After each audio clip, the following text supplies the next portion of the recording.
সাল্লাল্লাহু আলাইহি ওয়াসাল্লাম বর্তমানে সৌদি আরবে অবস্থিত পবিত্র মক্কা নগরীর কুরাইশ বংশের শ্রেষ্ঠ খানদান হাশেমি গোত্রে তার জন্ম। বিশুদ্ধ উক্তি অনুযায়ী চন্দ্র মাসে রবিউল আউয়ালের 9 তারিখ এবং ইংরেজি খ্রিস্টাব্দের 571 22 এপ্রিল ভোরের দিকে তার পবিত্র জন্ম। নবীজির পিতার নাম ছিল আব্দুল্লাহ, মায়ের নাম ছিল আমিনা, দাদার নাম ছিল আব্দুল মুত্তালিব, দাদি জানের নাম ছিল ফাতিমা, নানা জানের নাম ছিল ওয়াহাব, নানির নাম ছিল বাররা। আরেকটি বিষয় পৃথিবীতে কেউ বলেনি, দয়ার নবী তার যুগ থেকে উপরের 21টা যুগের নাম আর ছেলের নাম আর তার আব্বার নাম বলে গেছে। পৃথিবীতে 3 পুরুষের বেশি কেউ বলতে পারে না, 4 পুরুষে জীবে চেষ্টা এসে যায়। আর প্রিয় নবী স্বয়ং 21 জন ঊর্ধ্বতন পুরুষদের নাম তার পিতার নাম হাদিস শরীফে বর্ণনা করেছেন। কমপক্ষে বছরে একবার এই নামগুলো উচ্চারণ করবেন, নবীজি তাতে খুশি হবে। নবীজি মুহাম্মদ সাল্লাল্লাহু আলাইহি ওয়াসাল্লাম হযরত ইব্রাহিমের পুত্র হযরত ইসমাইলের বংশধর ছিলেন। ব্যবধান প্রায় 3500 বছরের বেশি। করুণাময় আল্লাহর আসমানী দূত ফেরেশতা জিবরাইল বলেন, আমি সমগ্র পৃথিবীর দিকে নজর দিয়ে দেখেছি, মুহাম্মদে আরবের উপকূলের বংশের কারোর মধ্যে কোনো ব্যভিচার ছিল না। কেউ দাবি করতে পারবে দয়ার নবীর উপরের কোলে কোন ব্যভিচারকে প্রমাণ করতে পারবে না। সুন্নত অনুযায়ী 7ম দিনে নবজাতকের নামকরণ হয়। দাদা আব্দুল মুত্তালিব কাবা শরীফে প্রবেশ করে আল্লাহর শুকরিয়া আদায় করে, প্রাণ ভরে দোয়া করে। আকিকার দিন কুরাইশ বংশের বন্ধুদের দাওয়াত করে। সকলে জিজ্ঞাসা করে, বাচ্চার নাম কি রাখলেন? মুত্তালিব জি। তো দাদাজান বললেন, আমার পুত্রের নাম হলো মুহাম্মদ। সবাই বললেন, এ একদম আনকোরা নতুন নাম, অপরিচালিত, এটা রাখলেন কেন? দাদাজান বললেন, আমার সন্তান সমগ্র বিশ্বে প্রশংসিত হোক, অনেক ইচ্ছা। তারপরে অন্যদিকে স্বপ্নের মাধ্যমে ফেরেশতারা মা আমিনাকে জানিয়ে দিলেন, আপনার দোলালের টুকরার নাম রাখুন আহমদ।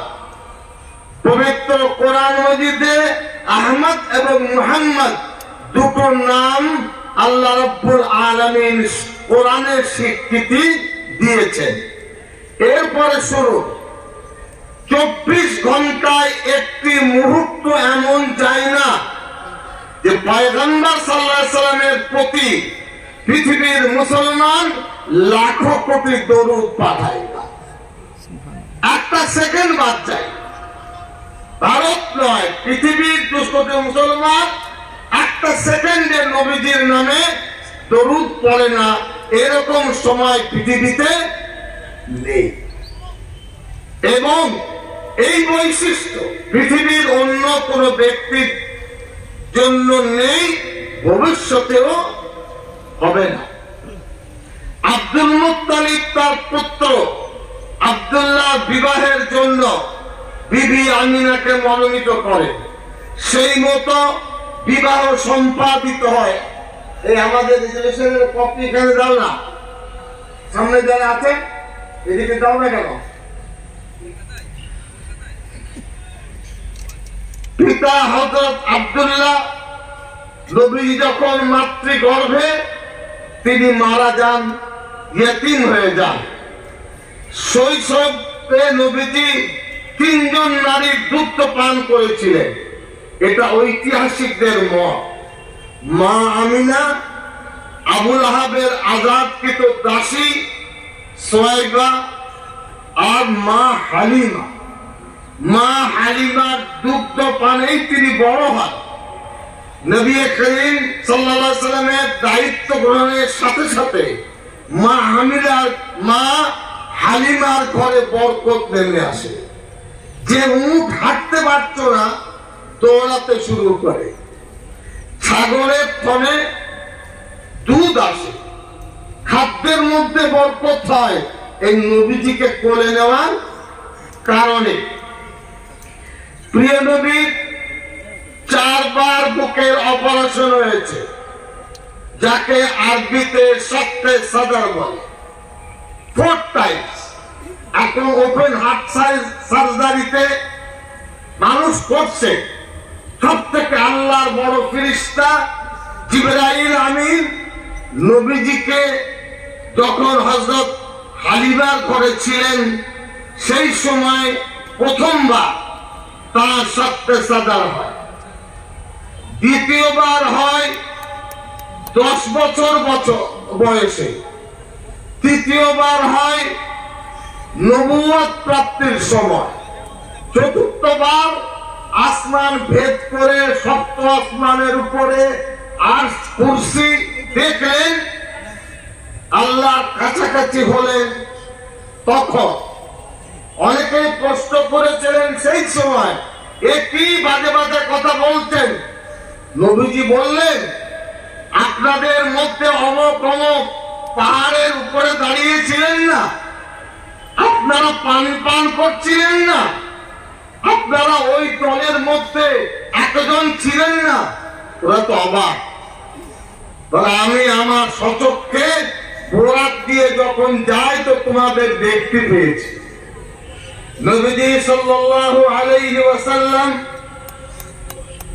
প্রথম পুরুষ যে মায়ের বক্ষ মানুষের বক্ষ বিদারণ হয়।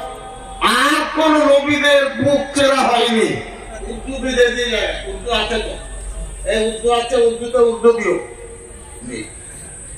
নবীজি সাল্লাল্লাহু আলাইহি ওয়াসাল্লামকে আল্লাহ সম্মানিত করেছেন এবং অনেক সময় নবীজির বুক খোলা থাকলে অনুভব করা যেত যে বুক চেরা বা তার এই অপারেশন হয়েছে। প্রিয় পয়গম্বর, তার একটি বড় নিদর্শন ছিল, 2 কাঁধের মাঝের দিকে ছোট এক টুকরো মাংসপিণ্ড ছিল। এটা ছিল নবুয়তের নিশানি। অন্য কোন নবীদের ছিল না, দয়ার নবীর ছিল। শৈশবকালে আমিনা প্রিয় নবীর কাছ থেকে বিদায় নেন। আব্দুল মুত্তালিব, আব্বাজান আব্দুল্লাহ, চাচাজান আবু তালিব সকলকে আল্লাহ তুলে নিলেন। কি করলেন? ফেরেশতার দ্বারাই আল্লাহ রাব্বুল আলামিন তার প্রিয় নবীকে লালন পালন করলেন। দুনিয়ার কোন মানুষের কাছে একটি অক্ষর প্রিয় নবী শেখেননি, অথচ পবিত্র কোরআনের শিক্ষা দিয়ে ইসলামকে তিনি আলোকিত এবং পূর্ণতা করে গেছেন। এটা আল্লাহর ইচ্ছা। প্রিয় রাসূল কোন অসৎ কাজ, গান বাজনা, অসৎ মজলিস, হারাম জাতীয় কোন কাজে অংশগ্রহণ করেননি। জ্ঞান হওয়ার পর থেকে সবসময় ঘরে বাইরে সত্য কথা বলা, অশালীন কথা না বলা, কেউ কিছু আমানত দিলে গচ্ছিত রাখা, ইবাদত বান্দিগি ছিল তার মূল কাজ। সিরাতে তাইয়্যিবায় এ সমস্ত আছে। সাদিক এবং আমিন খুব ভালো করে মুখস্থ করে নেবেন। একটি হলো সাদিক আর একটি হলো আমিন। প্রিয় নবী সত্যবাদী ছিলেন। আরবের লোকেরা তাকে খুন করতে চেয়েছে। কেউ জিজ্ঞাসা করেছে নবী মোহাম্মদ কেমন মানুষ, বলে এরকম সত্যবাদী মানুষ কিন্তু দেখিনি। বিরোধিতা করছো কেন? আমাদের নাক নিচু হয়ে যাবে তাই। আমাদের ধর্মকে উনি ঘৃণা করেন না, কিন্তু ওনার সামনে আমরা শিশু। নবীজি সাল্লাল্লাহু আলাইহি সাল্লাম সম্বলহীনদের অর্থ দান করতেন, অসহায়দের সাহায্য করতেন। নবুয়তে 40 বছর পর্যন্ত এই কাজ করেছেন। নামাজ, রোজা, হজ, যাকাত, কুরবানি, দান খয়রাত যেমন সওয়াব, মানুষের পাশে দাঁড়িয়ে তাদের সেবা করো সওয়াব। নবীজি সাল্লাল্লাহু আলাইহি সাল্লাম বৃদ্ধ বৃদ্ধাদের পরিষেবা দিতেন। জনসেবাই ছিল পূর্ব জীবনের মূল মন্ত্র। প্রিয় নবীর বাল্যকালের পর যৌবনকালে আল্লাহ ভীরুতা আরো কাতর হয়ে ওঠেন। তার আমানতদারি, সততা মক্কা নগরীতে ব্যাপকভাবে খ্যাতি অর্জন করে। মক্কা নগরীর মানুষ বলে মুহাম্মাদের মতন এত ভালো মানুষ আমরা দেখিনি। মা খাদিজা, এবার শুনুন বিয়ের কথা। মা খাদিজা, যিনি 3 সন্তানের মা এবং বিধবা, বয়স তার 40। নবীজি টকবকে যুবক, নবীজি সাল্লাল্লাহু আলাইহি সাল্লাম বয়স হলো 25। খাদিজা বললেন, ব্যবসা বাণিজ্য সংরক্ষণের জন্য আমার সাথে আপনি চুক্তি করুন, আপনি ভালো মানুষ। নবীজি সাল্লাল্লাহু আলাইহি সাল্লাম খাদিজার ব্যবসায় বিস্তার লাভ করালেন। মা খাদিজার নবীর পবিত্র চরিত্র মাধুর্য হয়ে নবীজিকে বিবাহের প্রস্তাব দিলেন। যারা নিন্দুক, যারা অসভ্য কথা বলে, যারা এই দুনিয়াকে কলুষিত করতে চায়, তাদের জেনে রাখা দরকার একজন সুপুরুষ, একজন নবী, একজন অতি সুন্দর, আল্লাহর সবথেকে মহব্বত এবং প্রিয় 40 বছরের 3 বাচ্চার মাকে তিনি প্রথম সহধর্মিণী করলেন। ইতিহাসে আছে, কে বলতে পারবে? নবীজি সাল্লাল্লাহু আলাইহি সাল্লাম খাদিজার সাথে যতদিন ছিলেন, 50 বছরে নবীজির বয়স 50, হযরত খাদিজার বয়স তার থেকে কিছু বেশি। নবীজি সাল্লাল্লাহু আলাইহি সাল্লাম মা খাদিজার পরে তিনি বিবাহ করলেন বৃদ্ধা সওদাকে, যার বয়স প্রায় 50-60-এর মাঝামাঝি, এবং 11টি বিবাহের মধ্যে 6 জন ছিলেন বিধবা। কজন লোকে বিয়ে করে বিধবাকে নয়, সধবাকে চায়। নবীজি বিয়ে করলেন 6 জন বিধবা, 2 জন তালাক প্রাপ্তা আর 2 জন আজাদকৃত। তখন দাস দাসীর প্রথা ছিল বিক্রি, তাদেরকে বিয়ে করলেন, ঘরে তুললেন আল্লাহর নির্দেশে। মা আয়েশা নিয়ে আজকে প্রশ্ন উঠছে। মা আয়েশার আম্মা জান, মা আয়েশা যখন কুমারী হলেন, নিজে গিয়ে নবীজির ঘরে তুলে দিলেন। পাঞ্জাবের চেহারা কিরকম বলুন? এখানকার 2 জন তারা একজন, কোথাও 3 জন তারা একজন। ভারতে আরো চলে যান পশ্চিম দিকে, এটা হলো আবহাওয়া, মাটি। ইরাকের লোক দেখেন এত বড়, দমদমে অন্য জায়গায় 6 ফুট 6.5 ফুট গেট আছে। দুবাইয়ের যে ফ্লাইট যায়, আমি তো অবাক, আমাদের থেকে 1.5 ফুট উঁচু মহিলারা সেবিকা, তাকিয়ে দেখি আবার কোন দেশের মেয়েরা বাবা, এত উঁচু, এত তাদের শরীর স্বাস্থ্য। মা আয়েশা রাদিয়াল্লাহু আনহা ভালো করে শুনবেন, নবীজির সংস্পর্শে তার সহধর্মিণী আমাদের মা।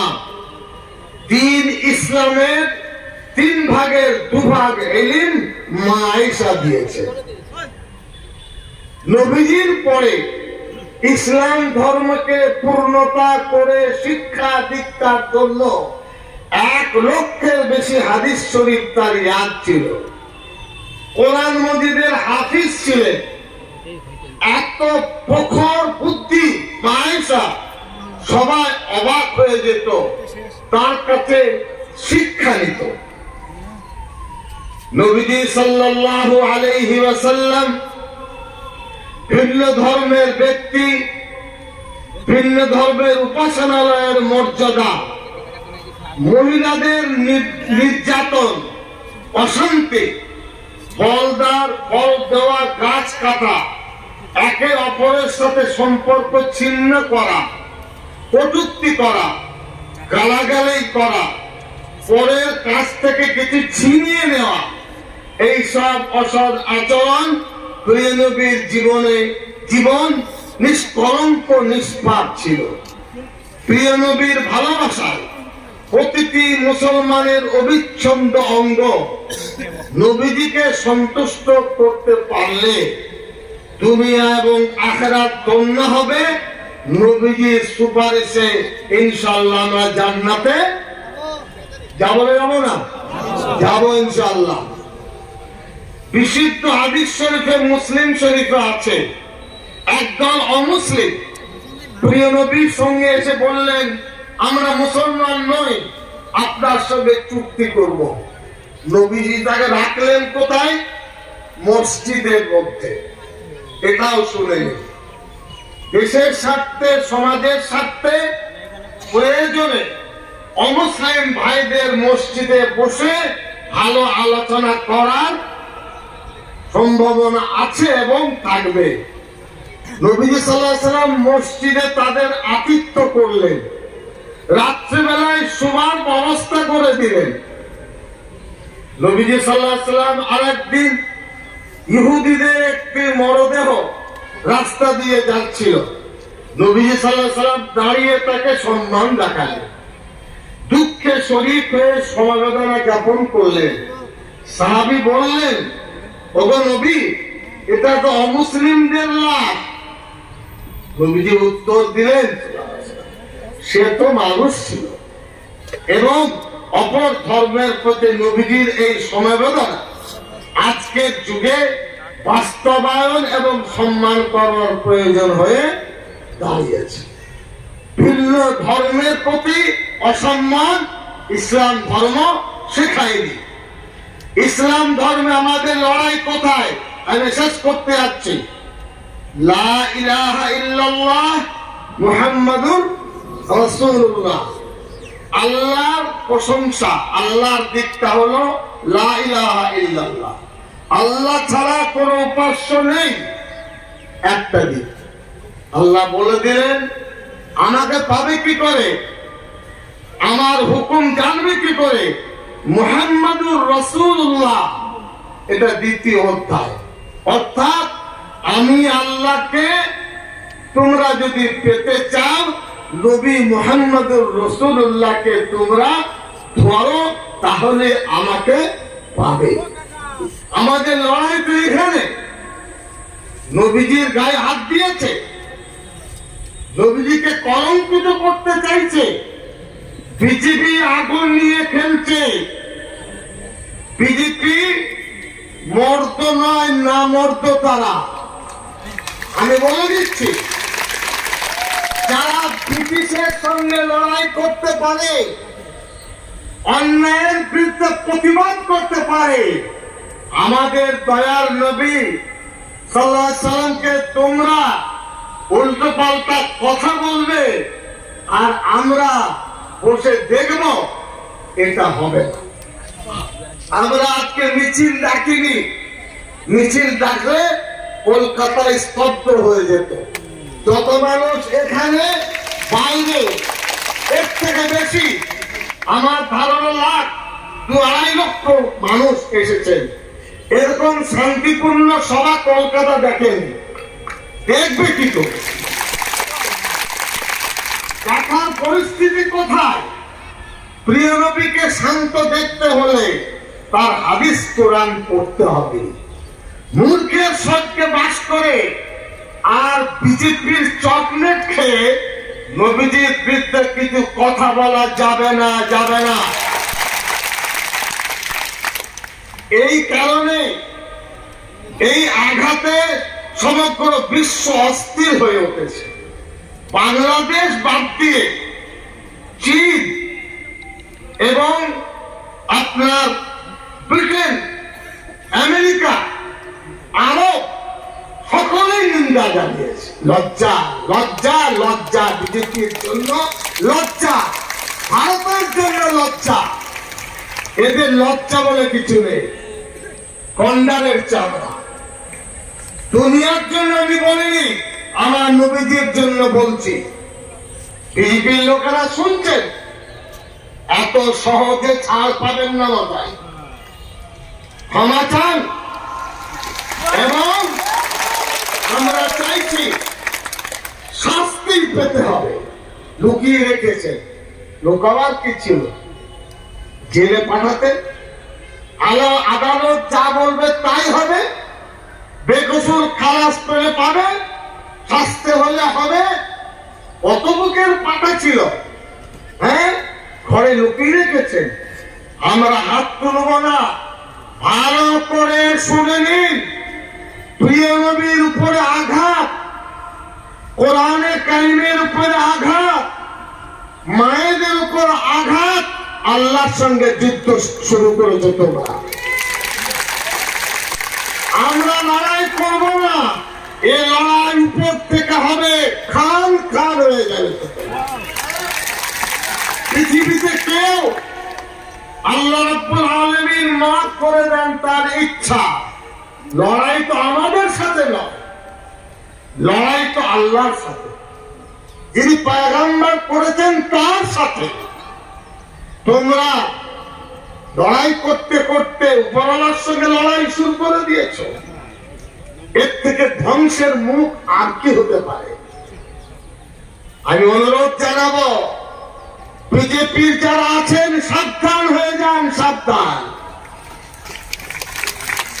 কারণ শান্তিপূর্ণ পথই মানুষের গতি ফিরিয়ে দিতে পারে।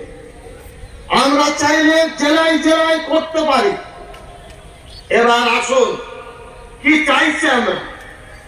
এই গুরুত্বপূর্ণ মহাসভা বিজেপির দুজন, এই যে এই যে এই যে এই যে ভাই, হলুদ জামা, ঝগড়া মত করো ভাই, চলো চলো চলো, মারবে না কেউ, হাত তুলবে না কেউ, চলো হাত তুলবে না, যেতে দাও। কিচ্ছু হয়নি, কিচ্ছু হয়নি, কিচ্ছু হয়নি। আরে গরম, ওর গরম লেগেছে।